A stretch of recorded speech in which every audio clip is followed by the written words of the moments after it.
This is WZRD Chicago 88.3 FM. And we have with us at WZRD Maurice Clash Titan Davis. How are you today? Hey, Uh, hey, how you doing? How Titan, you doing? very, very well. Well, Titan, first of all, tell us about your music and your work.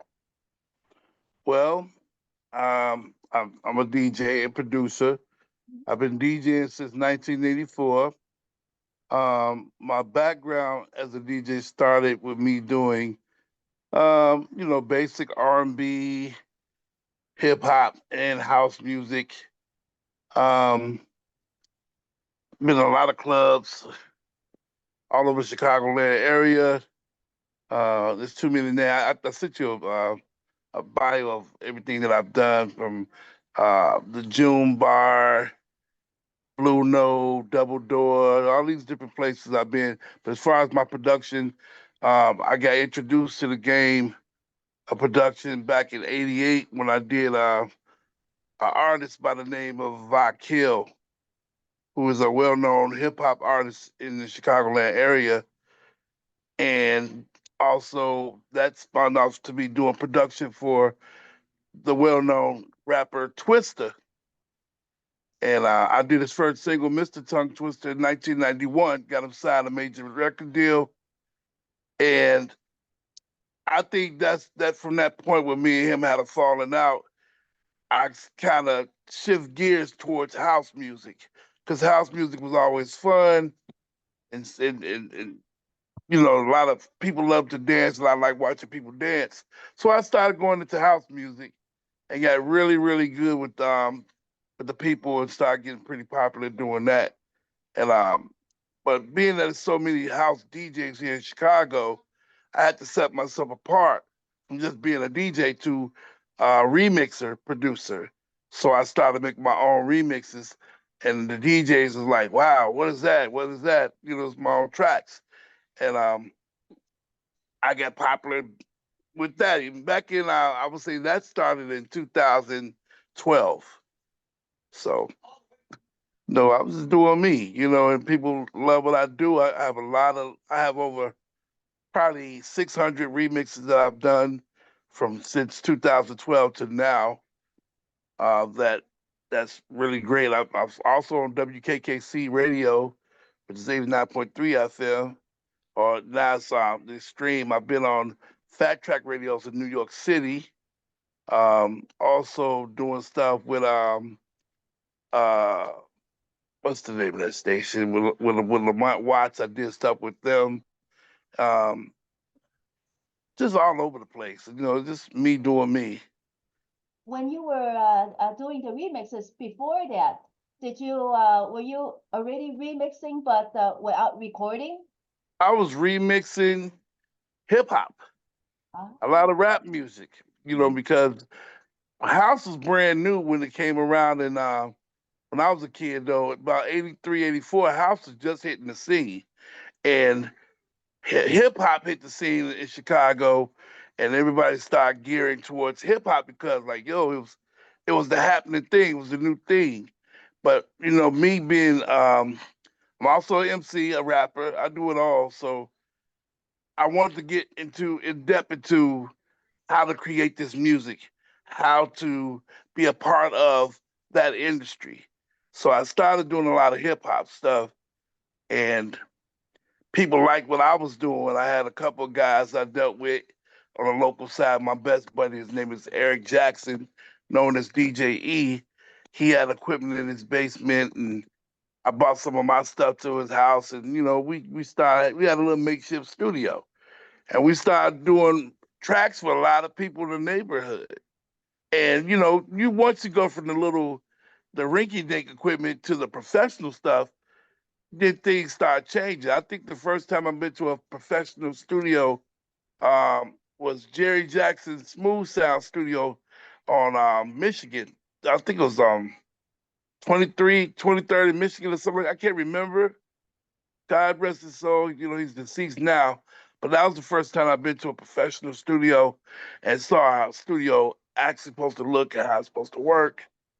So I started getting into that, I bought me a SP-1200 sampler, drum machine back then, and I started doing tracks for a lot of different guys. Plenty of guys. So my resume is kind of impressive, you know. Even did something, I did a PSA for platinum recording artist DMX. Um, did some stuff for Rod Digger. That never came out because something that happened. I did a lot of stuff for like a lot of affiliate artists with Wu-Tang Clan, and you know, it was all over the place. But again, like I said, you know, hip hop started changing and started getting more violent, and I didn't like the way it was going, so I wanted to go into an atmosphere where it was nice and fun and friendly. So I started dabbling harder into the house music. So yeah. When you started recording more professionally, was it hard in the beginning to afford that equipment? Or was it you just didn't know about the equipment until you went into that studio? Yeah, it was definitely harder because I couldn't afford it at the time. But what I would do is book the studio time at the professional studios, and I would hire an engineer to help me along. And then at the same time, I would learn by watching them and asking questions. So by the time I got with an artist um, that was paying me good money to do recordings, I would just take that money and I'll buy bit by bit everything I needed to have a nice studio in my own home where it works out for me and it sounds good for me. So yeah, but the equipment back then it was a moderate price compared to today. Equipment is sky high, you know. But a lot of people today are using like what we call DAWs, digital audio workstations. So everything's ran by computers these days. Mhm. And how's the quality of these days with the computer uh, Oh, before? the quality is great. I mean, you can't ask for better stuff. I use a computer today. I use actually to do my production. I use FL Studios. I started out with FL Studio 9, I believe, or 11, way back in. I think I started dealing with that in 2000. I think to 2010 or 11, one of them years. I can't remember directly, but I had a guy tell me, "Hey, you should try this out," and that's what I did. You know, I learned it and I liked it, and I liked the fact that I could do so much more with this computer than me hooking up like 5, 6, 7 different machines to get one different type of style, one type of sound. So yeah, When you book your artists, when you find the artist, do you aim for independent artists, local artists? How do you find your I clients? do. My clients find me. They hear my work, like, oh, yo, hey, listen, I want to do something. But if I take an interest in the artist, I would rather do it the independent way. Now that I know the music business, it's tough because these guys today are not really getting the money they're deserving of their art. You know, this is their art, and their interpretation of their art deserves the same amount of respect, you know, that they're getting from the so-called professional record labels. They don't care about nobody. So I prefer to stay independent and get money that way, you know, for me and my artists though. A good example of a good independent artist, even though I don't really care for his style of music, was Master P. Master P and a guy E40 from the West Coast, they are independent artists with major distribution deals, but they didn't really need that. They had a deal where they control everything, and they don't have to give up so much money. They don't have to give back so much money. They have a what's called a P&D deal. So yeah, What's a P&D deal? promotion and distribution. Uh, what about local artists? Are you able to work with local artists? Yeah, absolutely. I mean, these days, like I said, I'm doing a lot of house music these days, so it's artists that I'm dealing with now. I've dealt with who from here. Well, I know from Baltimore, I was dealing with this lady by the name of Shalon. We have stuff on Track Source. Got a song called "I Got a Fantasy." It does pretty good. I dealt with another New York artist by the name of DJ Clash. His name is Clash too. I thought he stole my name, but you know. But I don't call myself Clash anymore. I call myself Titan Davis. I use my name. So I did plenty of remixes for him.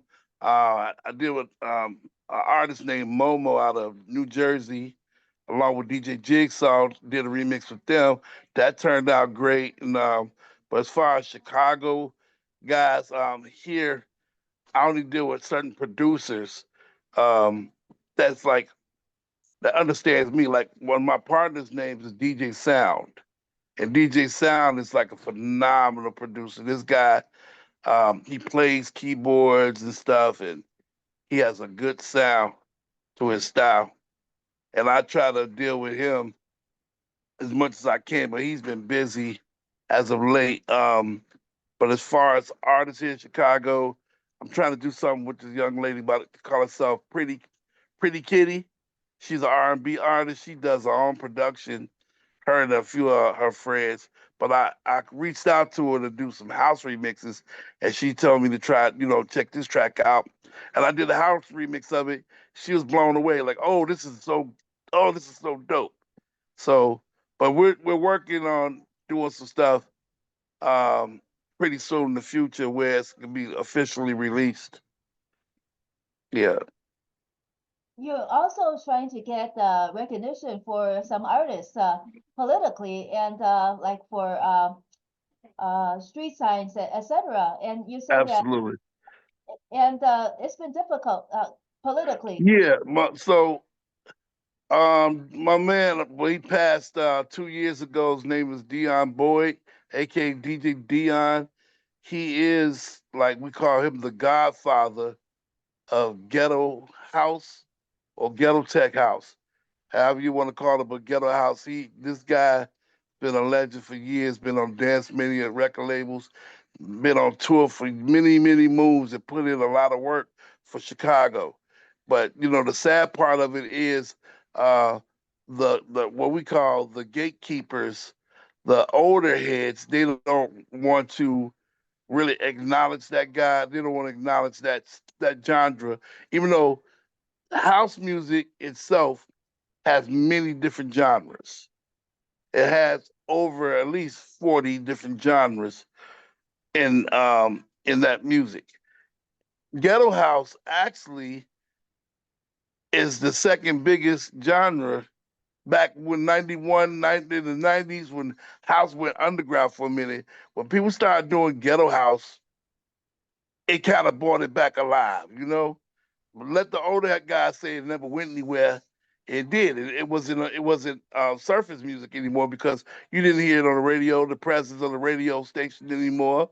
You had to be invited to certain clubs to hear it, or you had to go to certain places to hear it, or be invited to private parties to hear house music. But when Ghetto House came out, cats like DJ Dion, DJ Milton, Paul Johnson, Latal, Gantman, Garrett, um, DJ Clint, all these guys put in a lot of work.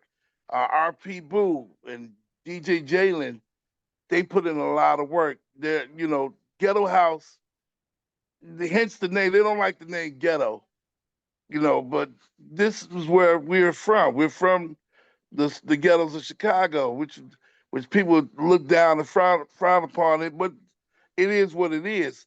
DJ Dion put in so much work that I said I have to call Mark up, my man Mark Armstrong, who's very instrumental in helping me get this done.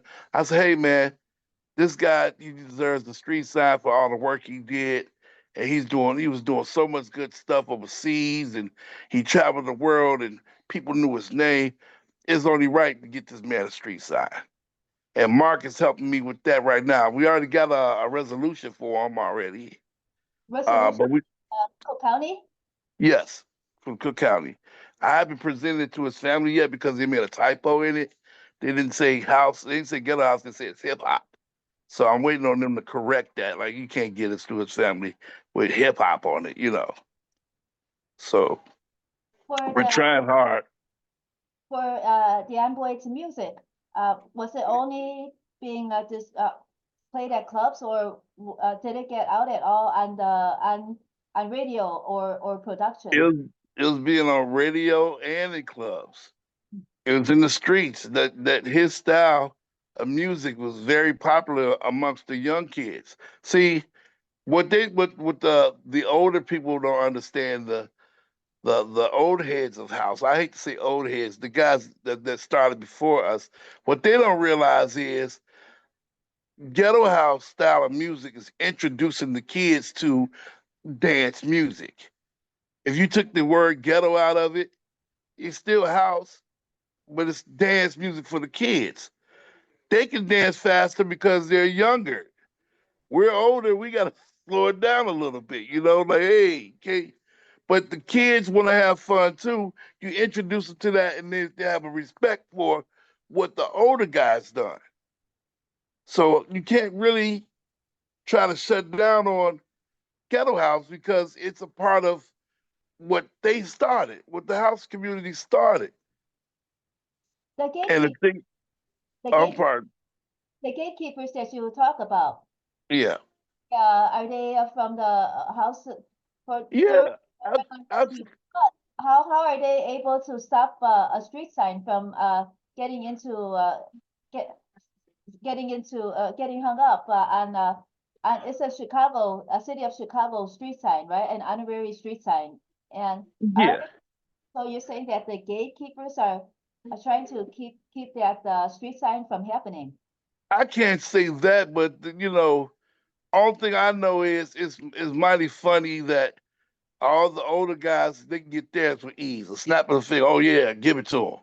But guys like Dion and Paul Johnson, they're doing the same thing and had a big impact, just as, or bigger impact than the ones that's gatekeeping.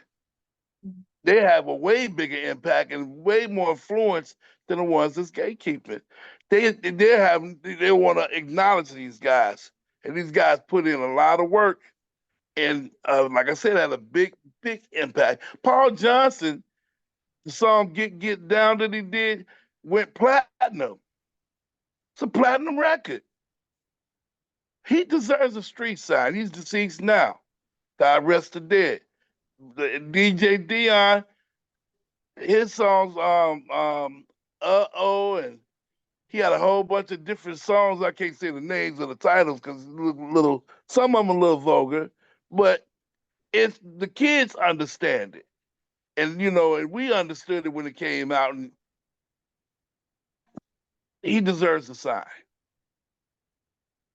Is there some could you see discrepancies? Is there a requirement that you're only allowed a certain amount of signs per year?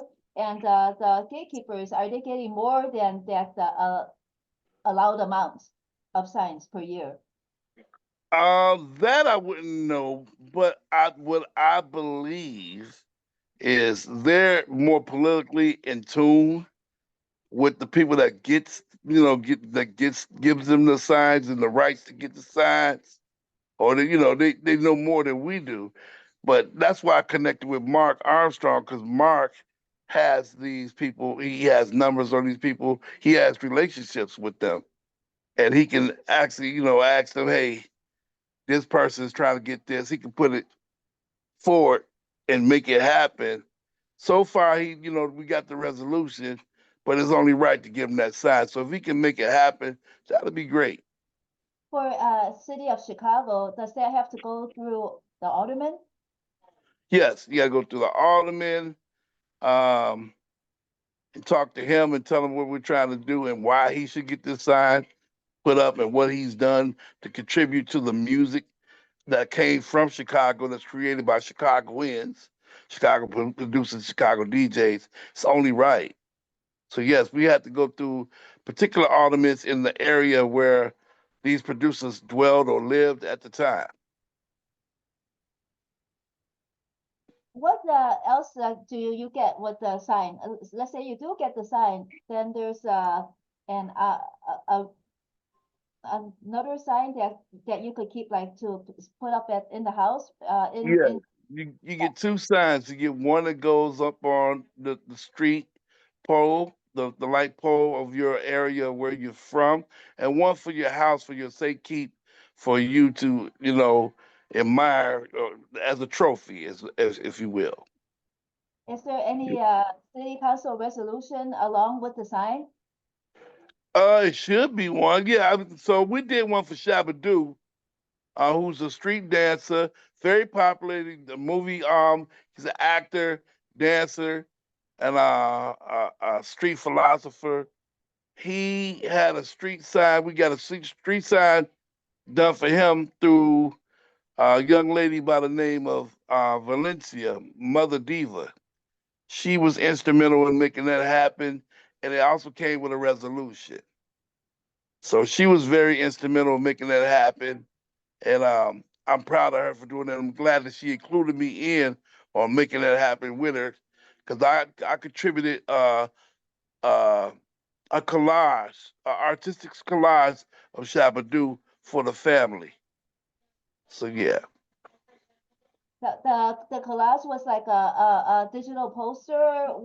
yeah, How? it was a. We made it a big poster of all the famous scenes of Shabba-Doo in movies, of him dancing when he was with the Lockers back in the 70s. We put all the pictures that we could find with him, with Michael Jackson, all the celebrity pictures of him doing what he does. Well, you must have done past work so that she asked you for your help. What else did you Yeah. do artistically that uh, she thought you would be the person to ask? Well, that's what I did. And plus, I have a relationship with his son, Shabba-Doo's son. His name is Rashawn, and me and him talk all the time. And this also led up to us, Rashawn wanting me to design a logo for the Shabba-Doo streetwear that they're gonna make, because they were so impressed with the artwork that I've done. So yeah. Oh, good luck with that. What other projects are you doing now? Right now, I'm working on my own stuff. If you can see the background of my video here, that's my logo for Genzu Gang. This is me putting out my own remixes on vinyl. Um, I tried to go through several different people. That's another thing about Chicago politics. Um, they want you to kiss butt and everything and jump through hoops to get heard. But instead of me doing all that, I decided to do it all on my own, use my own dime to create these records for the artists that like what I do. I also have a Bandcamp page that's thriving pretty well. And if anybody's interested to go there, if I can say it, it's Titan Davis 2.bandcamp.com. You can go there and listen to a lot of my remixes. They are remixes. They're not edits. They're remixes because it's me putting my art to some older stuff that was out and making it brand new all over again. You will really enjoy it. Also, I started this organization called Legends of House and another one called Legends of Hip Hop because I don't want to um, leave anybody out that deserve stuff. So far, they gave out 14 awards, platinum plaques, real platinum plaques to deserving artists and producers out here that's been making noise um, for years, many years, and people enjoy what they do and making them dance and making them smile. The last one I gave out was to one of my favorite DJs, which is DJ Jazzy Jeff. If you heard of DJ Jazzy Jeff, he's was with Will Smith, actually, the Fresh Prince. Uh, I gave him one, and I also gave one to one of the coldest hip hop DJs that I think is like really, really great. If you go check him out online, his name is DJ Melstar. Gave him one. Gave DJ JC one, who's used to be the DJ for Ludacris, the rapper, and for the Dungeon Family, which is part of like the group Outkast from Atlanta, Georgia. And as far as house music, I gave out The first one I gave out to was DJ Tony T. Now he's an original old head that's very humble and doesn't get enough love. So I gave him the first one. He got the very first house award from me. And I gave another one to another DJ that's very, very, very good at DJing disco in house is DJ Emmanuel. Another jock that I gave to DJ T Shot Bleef, who was back in the 80s my hero, because I didn't know that guy was like 15 years old on the radio doing these incredible mixes. And I hunted him down because he doesn't live in Chicago anymore.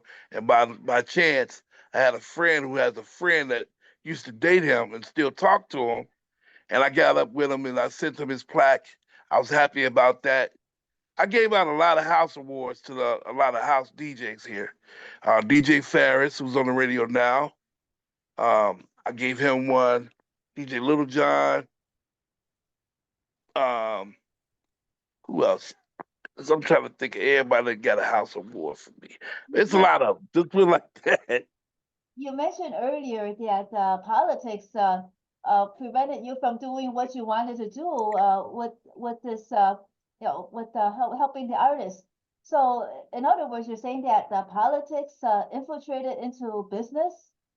Yeah, of course. If you're not part of their fold, they're gonna try their best to stop you from being a part of the community. People, it's so childish these days that they really try to stop you from getting gigs or being asked to play at gigs or being a part of something um, that's that's supposed to be about love. House music, music in general, is about love. It is about having fun, and the way it's set up now, a lot of these guys they think they're superstars and they think they run the gambit and they can tell you who can come here, who can't come here. It's like a little gang, you know. It's sad, and so I try to stay up out all that stuff and just do me. I sit in the background. Professionally, what I do for myself at home, I do graphic designs. So I do all the flyers and stuff. So if you see a lot of house flyers, so a lot of that stuff is mine. My name is all over that stuff. So I said if they're not gonna bring me in and let me do my thing as a DJ, I'm gonna do your flyers for you. If you don't want the flyers, you're gonna buy my music off of Bandcamp. You're gonna love me one way or the other. It's three ways to get tight. So In other words, you're saying that those that are keeping you out of the music business, they're actually buying your flyers? yeah, they pay me to do flyers.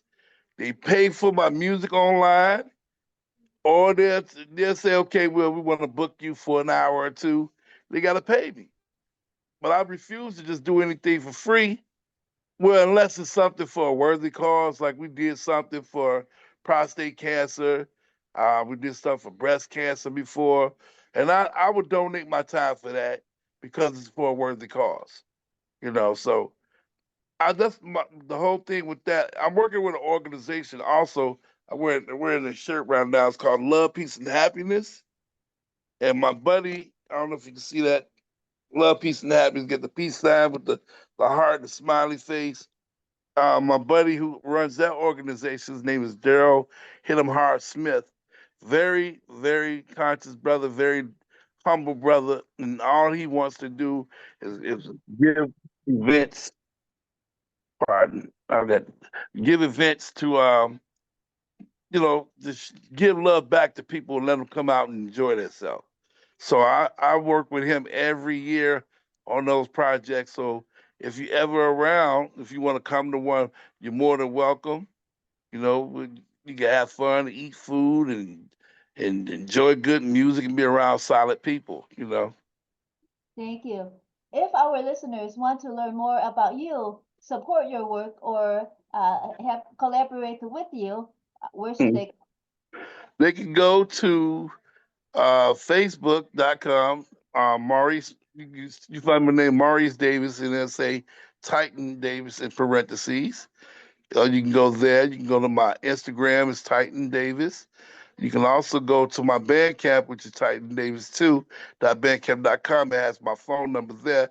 And if they want to reach out to me, you can email me at tablemanners3@yahoo.com. And I'm very accessible, very easy to talk to, very cool person to know. I work with anybody that wants to do some decent work and get their music out here. For the Bandcamp account, is that two as in the number two or two as Yeah, in the number two. I should have said that. So it's Bandcamp. It's Hyden Davis, the number two at bandcamp.com. wonderful? Thank you so much, Titan, for joining us on WZRD Chicago Oh, 88.3 thank FM. you so much for inviting me. I really appreciate it. Thank you. Good luck to you. All right, thank you. Good luck and have fun, and I'll see you soon. Bye bye.